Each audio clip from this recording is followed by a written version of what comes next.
Hi friends, ఈ వీడియోలో మనం చాలా ఈజీగా చికెన్ ఫ్రైని ఎలా చేసుకోవాలో చూద్దాం.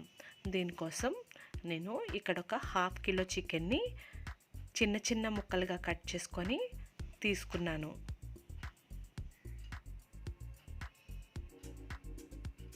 చూసారుగా, కొద్దిగా చిన్న సైజ్ పీసెస్ని మనం తీసుకోవాలి. ఈ విధంగా తీసుకున్న చికెన్ శుభ్రం చేసుకొని దాంట్లో ఒక స్పూన్ అల్లం వెల్లుల్లి పేస్ట్, తగినంత కారం, ఒక 3 స్పూన్ల కారాన్ని వేసాను,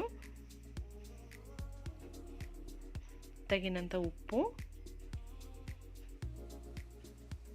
కొద్దిగా పసుపు వేసుకొని ముక్కలన్నిటికీ పట్టే విధంగా బాగా కలుపుకోవాలి. ఇలా కలిపి పెట్టుకున్నటువంటి చికెన్ని ఒక అరగంట పాటు పక్కన ఉంచుకోవాలి. ఇలా చికెన్ ఫ్రైని చేయడం చాలా ఈజీ అన్నమాట. ఎవరైనా చేసేయచ్చు. స్టవ్ ఆన్ చేసి ఫ్రై కోసం ప్యాన్ పెట్టుకోవాలి. ఒక 4 స్పూన్స్ వరకు ఆయిల్ వేసుకోవాలి.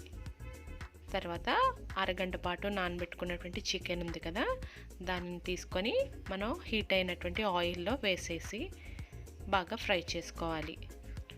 లివర్ పీసెస్ లాంటివి ఉంటే మాత్రం వాటిని బాగా చిన్న ముక్కలుగా కట్ చేయకూడదు, ఎందుకంటే మనం గరిటెతో తిప్పినప్పుడు అవి విడిపోతాయి. ఈ విధంగా మొత్తం చికెన్ అంతా ఆయిల్లో వేసుకొని ఫ్రై చేసుకోవాలి. మూత పెట్టుకొని మగ్గనివ్వాలి.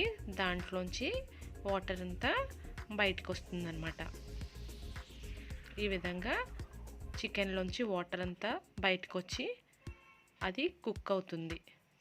ఆ వాటర్ అంతా కూడా అబ్జార్బ్ అయిపోయి ఆయిల్ బయటకు వచ్చేంత వరకు మనం ఫ్రై చేసుకుంటే సరిపోతుంది. మధ్యలో ఇలా కలుపుకుంటూ మీడియం ఫ్లేమ్లో ఫ్రై చేసుకోవాలి. హై ఫ్లేమ్లో పెట్టకూడదు. ఒక 10-15 నిమిషాల తర్వాత ఈ విధంగా ఆయిల్ పైకి వచ్చింది. ఇప్పుడు మనం దీంట్లో ఒక టేబుల్ స్పూన్ గరం మసాలాని కూడా యాడ్ చేసుకోవాలి. ఇంకొక 5 నిమిషాల పాటు వేగనిచ్చి తర్వాత కొత్తిమీర చల్లుకొని స్టవ్ ఆఫ్ చేసుకోవడమే.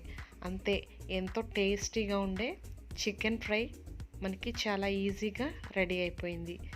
దీన్ని మనం రైస్లోకి చారుతో కానీ పప్పుచారుతో కానీ తీసుకుంటే చాలా సూపర్గా ఉంటుంది. Thank you for watching this video friends.